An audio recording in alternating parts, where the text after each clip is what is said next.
So I want to talk about how the counteroffensive is going, but not using the battlefield map. I want to offer a different perspective of what's actually happening by looking through the lens of leadership.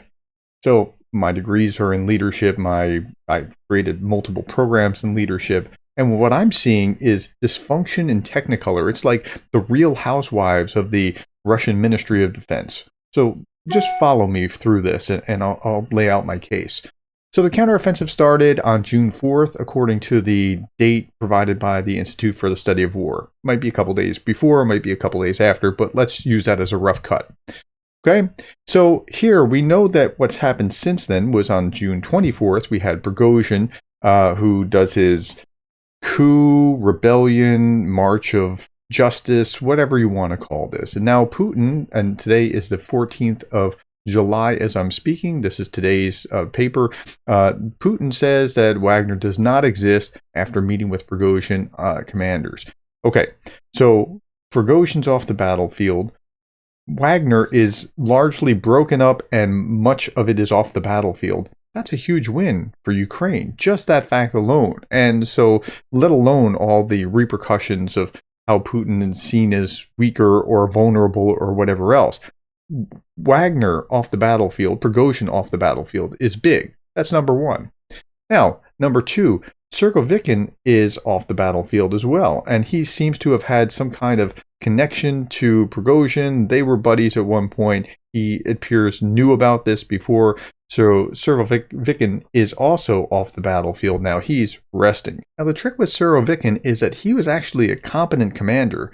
He was a bad, ruthless, evil commander, but he was competent. So taking him off the battlefield is a big win for Ukraine. Then we had this article yesterday about Ukraine war, Russian general fired after criticizing army leaders. This guy is Major General Ivan Popov. He was the commander of the 58th Army.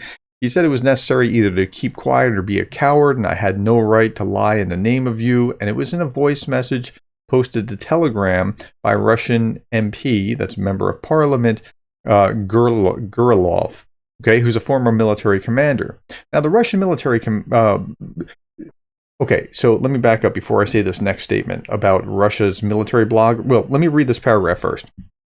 Now, Russia military bloggers are often the most insightful form of information in the absence of official comment from Moscow. Even when there is official comment from Moscow, military bloggers are often truer. Now, for a totally different reason. They want Russia to win, but they're at least telling the truth.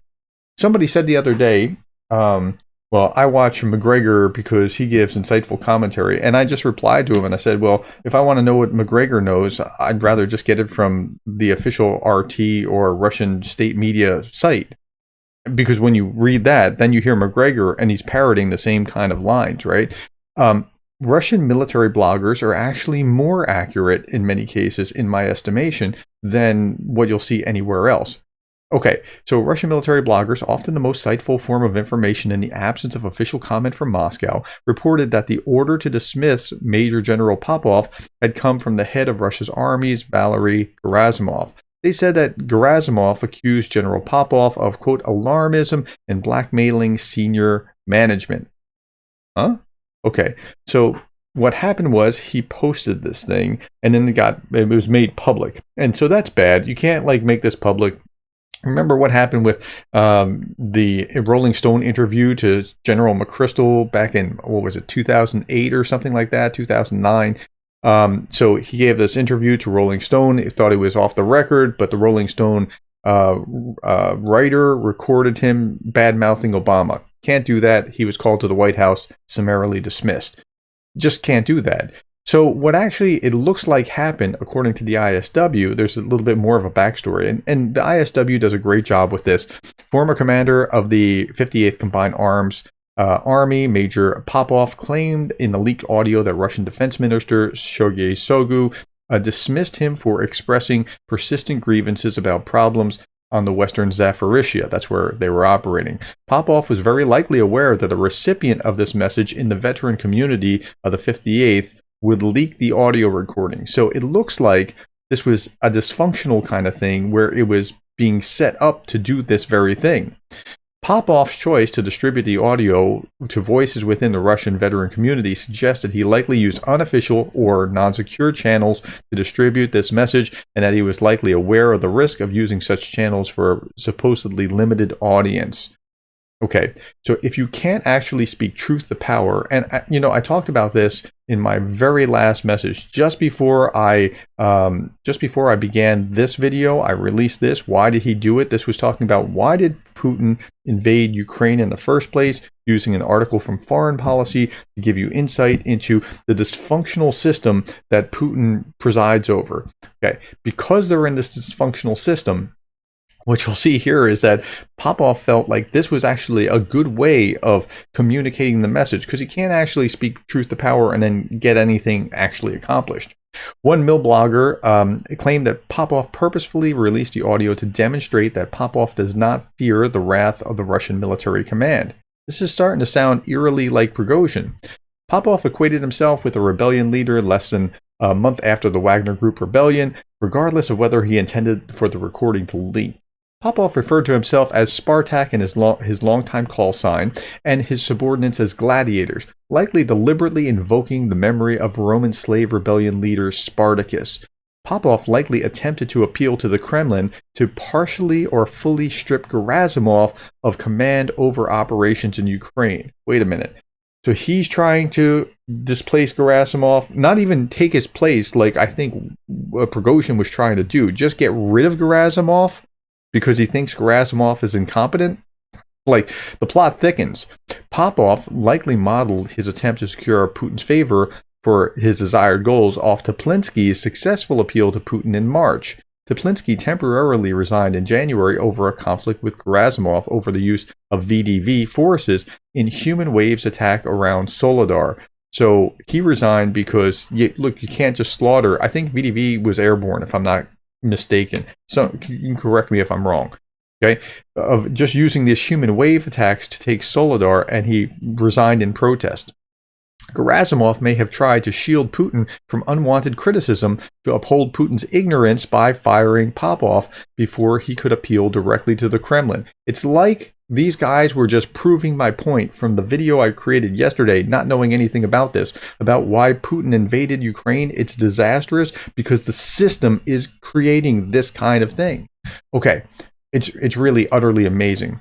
Popov's attempt to directly appeal to Putin for support and insubordination of Gerasimov's command is indicative of a pattern of corrosive behavior that has developed within the Russian command and the Russian forces fighting in Ukraine. That's right.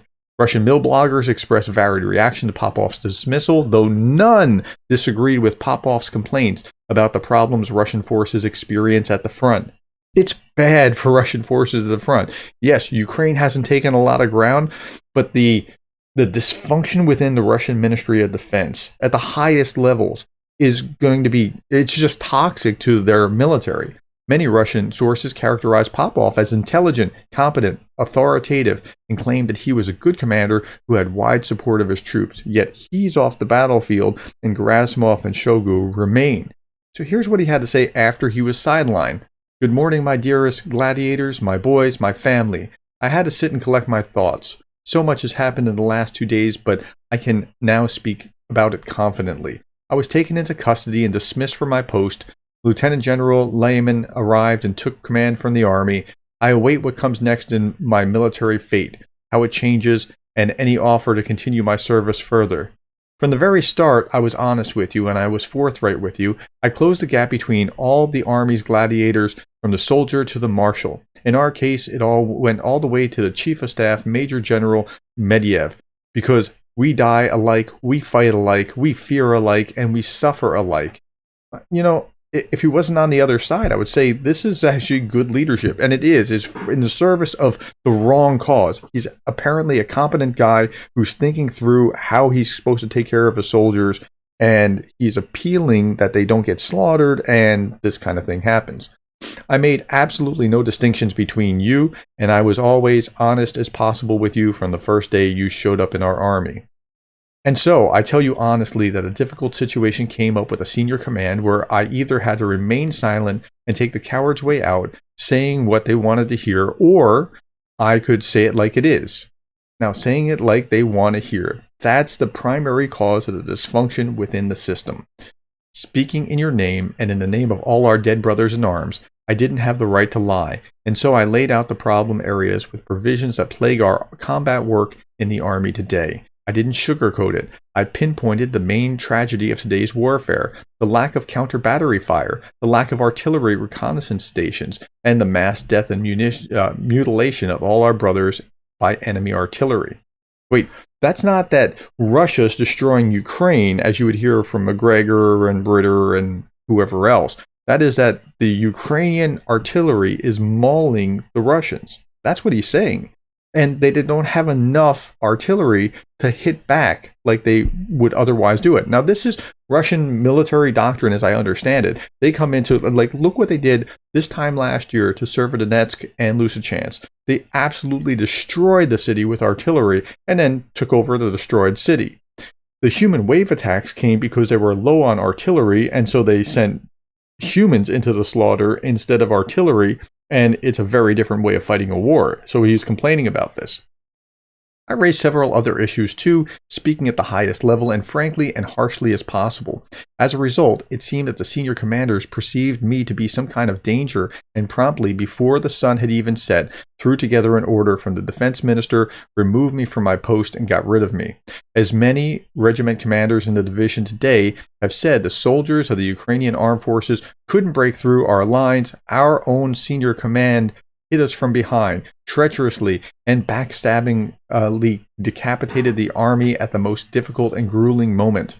But I remain constantly available to all soldiers and sergeants, all army warrant officers, for absolutely everyone, 24/7, whatever the problems, whether it is something at home, something with your families, something logistical, combat related, or anything at all. We'll keep the work going in the group. I'm always available to you. It's an honor for me to serve alongside you. It brings me pride. I cherish it. I'll do everything in my power and even beyond to ensure that it's easier for you to fight and that many of our comrades as possible come home alive. This guy's got it together through the lens of leadership. Sad that he's on the other side, but he actually is doing the right kind of thing. Just a little bit more. I continue to carry out the combat mission, especially in the names of those who will never return from the battlefield. In the name of their memory and in the name of bloodshed in Zaporizhzhia by soldiers and officers, it is our duty to annihilate the enemy, to turn back his offensive, and to create conditions for our next actions. And that's how we honor the memory of our fallen comrades. Always with you and always here for you, Spartak. Okay, so Prigozhin's off the battlefield with Wagner. Sergevin's off the battlefield. And so is this guy. His name was Popov. Okay, now let's look at what else has happened since the beginning of the counteroffensive. Now, this is a list of Russian generals killed during the Russian invasion of Ukraine, but I'm only interested in those that have happened since June 4th. Roman Kutuzov was confirmed killed on the battlefield, 2-star general. Sergei Goryachev was also a 1-star general, confirmed killed on June 12th. Oleg Toskov, a lieutenant general, also confirmed killed on July 11th. Okay, so that's those 3 that we just talked about. These 3, there's 6. And this guy's not a general, but he is Russia's Chechen Special Forces commander, was killed in Ukraine as well. And so he's taken off the battlefield. I'm going to count him as Special Forces commander, as he's 1 rank below general, pretty significant guy. He's gone. 7 huge leading figures. Now, who's left? That's the problem. Who's left is Gerasimov. Now, from what I understand, Gerasimov is reasonably competent, but he refuses to give bad news up the chain of command to Putin and whatever else. So that's his problem. Now, it's not just him. The system kind of demands that of people if they want to stay in power. But just a few days ago, we saw this article. Russian military chief Gerasimov makes the first public appearance since the Wagner coup attempt. And who else is left is Sergei Shoigu. Shoigu is incompetent, but he's a friend of Putin. And Putin views loyalty as more essential than competence. And again, most authoritarian leaders do that kind of thing. So you have 7 really strong leaders off the battlefield, and you have incompetence at the highest level and top, removing these strong leaders. So that's my view of the counteroffensive. It's not about the yards that they're taking or how many tanks or anything along these lines. I see the world a little bit differently. I see this amazing housewives of the Ministry of Defense kind of dysfunction that is just, it's corrosive and it's going to cripple. I don't know how many soldiers this infighting is worth, but it's got to be worth at least a battalion, maybe a brigade. And that's the really tragic thing from the Russian perspective. It's great for Ukraine, but it's tragic from the Russian perspective that these unforced errors are crippling Russian viability. It's this infighting that's crippling the Russian Ministry of Defense. Okay, that's what I wanted to share with you. Thanks for the likes, the coffees, the shares, the subscribes. If you got some value out of this video, share it with someone you know. Thank you for your time, and I'll be back tomorrow. I hope you will be too.